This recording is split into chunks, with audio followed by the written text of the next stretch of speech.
Bonsoir. Après les enseignants et les employés de la santé la semaine dernière, bien c'est maintenant au tour des organismes communautaires d'exprimer leur ras-le-bol au gouvernement Couillard. 1300 organismes ont fermé leurs portes pour 2 jours. Marie-Hélène, ils affirment que leur sous-financement a des impacts concrets dans la vie de beaucoup de gens, là. Oui, et c'est la raison pour laquelle il y a eu différentes mobilisations un peu partout dans la région. Les représentants des organismes nous disent constater sur le terrain que de plus en plus de pauvreté et de détresse dans la population, mais n'ont pas les ressources pour répondre à tous les besoins. Ça peut être difficile pour les personnes qui ne sont pas dans le besoin de s'imaginer concrètement la vie de ces gens qui en ont réellement besoin de ces organismes communautaires. On a rencontré l'une de ces personnes aujourd'hui. Il s'appelle Michel-Alexandre Carpentier. Écoutons son témoignage. À 52 ans, Michel-Alexandre Carpentier dépend de son quadriporteur pour se déplacer. Si ce n'était des organismes communautaires, le Sherbrookeois, qui est sans emploi, n'arriverait pas à joindre les deux bouts.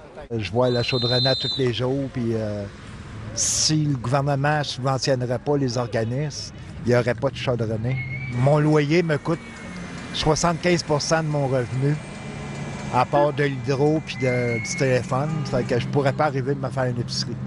Pendant ces 2 journées de grève communautaire, M. Carpentier n'a pas accès aux services des organismes qu'il fréquente. Il a fallu que je m'organise la semaine passée pour m'arranger de m'avoir de quoi faire des sandwichs ou des repas qui ne coûtent pas cher. Là.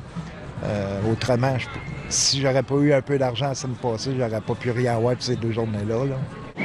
Des histoires comme celle de cet homme, il en existe des milliers.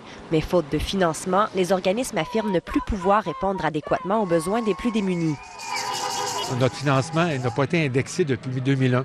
On prive encore les plus pauvres des plus pauvres de ressources. On a de plus en plus de gens qui viennent cogner à la porte de nos organismes qui, avant, avaient les services directement dans le réseau public. Donc, on le voit. On a des organismes communautaires qui ont des listes d'attente, ce qu'il n'y avait pas dans les années. Il y a quelques années, ça n'existait pas, des listes d'attente dans nos milieux. Pour rappeler l'importance du milieu communautaire, les manifestants ont marché jusqu'au CLSC de la rue Camiran. Si nous ne sommes pas là, c'est les employés des services publics qui vont ramasser tout ce monde-là avec des conséquences néfastes pour la population.